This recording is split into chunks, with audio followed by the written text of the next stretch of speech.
Hi అండి, welcome back to దొడ్డాస్ kitchen. ఈరోజు మన దొడ్డాస్ కిచెన్లో స్పెషల్ ఏంటి అంటే మటన్ కీమా బిర్యానీ అండి.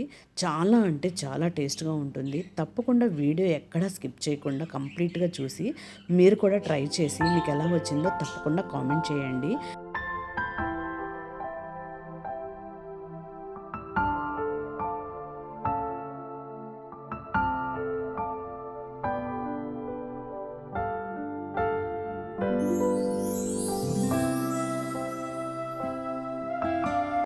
ఇక ప్రాసెస్లోకి వెళ్ళిపోదామండి. ముందుగా పొయ్యి మీద కళాయి పెట్టేసేసుకొని సన్నగా తరిగిన ఆనియన్స్ తీసుకోవాలండి. నేను దీనికి రైస్ బ్రెయిన్ ఆయిల్ యూస్ చేస్తున్నానండి. మీరు వెస్టేజ్ గురించి విన్నారో లేదో ఒకసారి కామెంట్ చేసేయండి. నేను ఈ ఆయిల్ని వెస్టేజ్లో తీసుకున్నానండి. చాలా అంటే చాలా యూస్ఫుల్గా ఉంది. హార్ట్కి చాలా మంచిది, జీరో ఫ్యాట్ ఉంటుందండి. తప్పకుండా మీరు వెస్టేజ్లో జాయిన్ అవ్వండి. వెస్టేజ్లో జాయిన్ అవ్వగానే మనకు ఒక ఐడి ఇస్తారు. ఆ ఐడి తీసుకోవడం వలన మనకి చాలా అంటే చాలా డిస్కౌంట్ వస్తుందండి. మీరు తప్పకుండా వెస్టేజ్ని విజిట్ చేయండి, మీకు తప్పకుండా నచ్చుతుంది.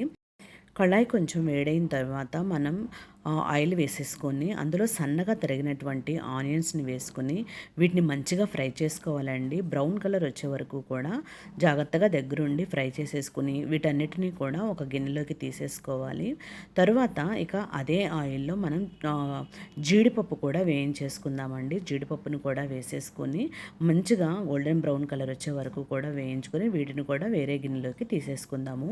తర్వాత బిర్యానీలోకి కంపల్సరిగా నెయ్యి యూస్ చేయండి. చాలా అంటే చాలా టేస్ట్గా ఉంటుంది. మంచి ఫ్లేవర్ వస్తుందండి. ఉట్టి ఆయిల్తోనే కాకుండా కొంచెం నెయ్యి యాడ్ చేసుకోండి. ఇది జీరో ఫ్యాట్ ఉంటుంది కాబట్టి మనం చక్కగా కొంచెం నెయ్యి వేసుకోవడం వల్ల చాలా టేస్ట్ ఉంటుందండి. తర్వాత ఈ నెయ్యి కూడా కరిగి కొంచెం వేడైన తర్వాత మనం తీసుకున్నటువంటి మటన్ కీమాని శుభ్రంగా వాష్ చేసేసుకుని ఇందులో వేసేసుకోవాలి.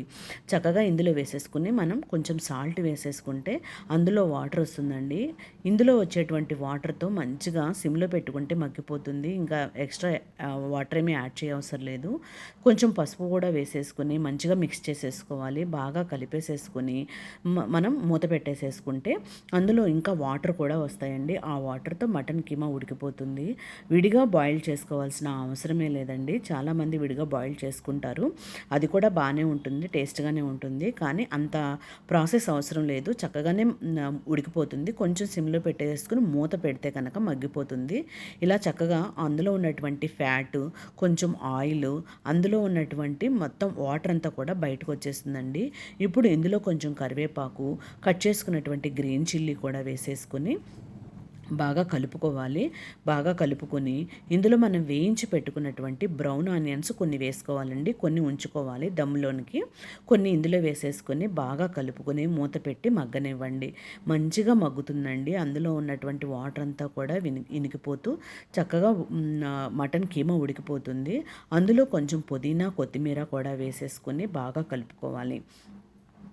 అందులోనే కొంచెం మనం గ్రైండ్ చేసి పెట్టుకున్నటువంటి అల్లం వెల్లుల్లి పేస్ట్ కూడా వేసుకోవాలండి. ఇది మటన్ కీమా బిర్యానీ. మనకి మటన్ ఫ్లేవర్ బాగా రావాలి అంటే మసాలాలు చాలా తక్కువ వేసుకోవాలండి. అప్పుడే దాని ఫ్లేవర్ పర్ఫెక్ట్గా తెలుస్తుంది.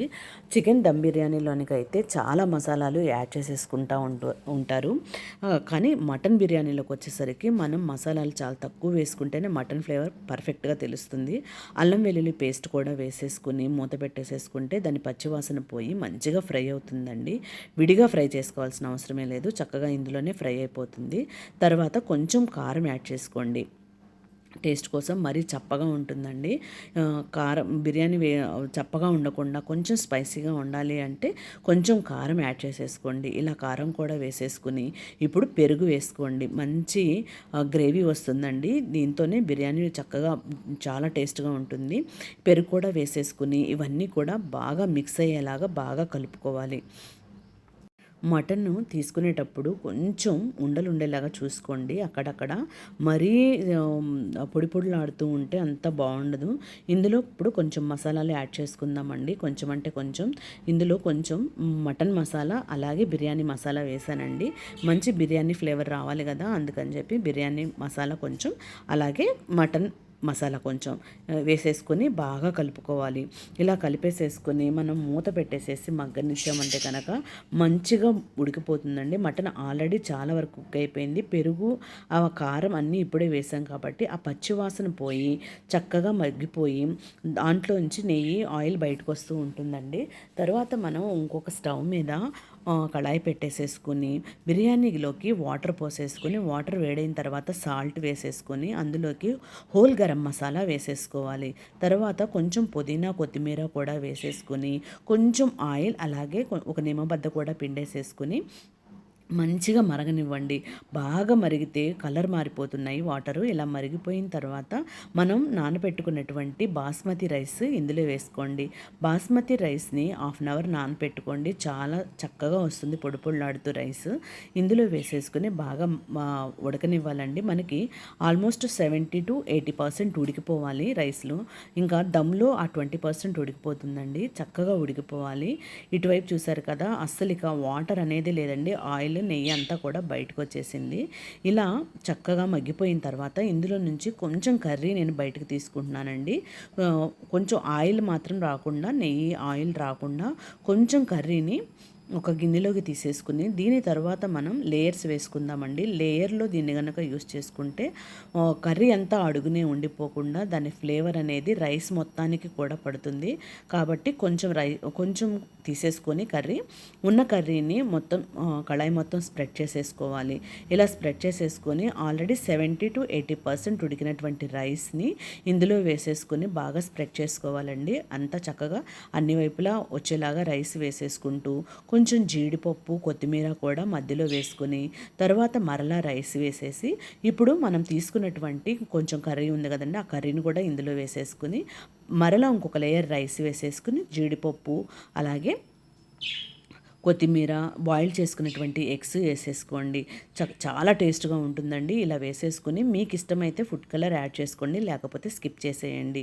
ఈ ఫుడ్ కలర్ కన్నా కూడా కొంచెం కుంకుమ పువ్వు ఉంటే కనుక వేసుకోండి. కలర్ కానీ ఫ్లేవర్ కానీ చాలా బాగుంటుంది. నా దగ్గర లేదు, అందుకే కొంచెం కలర్ యాడ్ చేసుకున్నాను.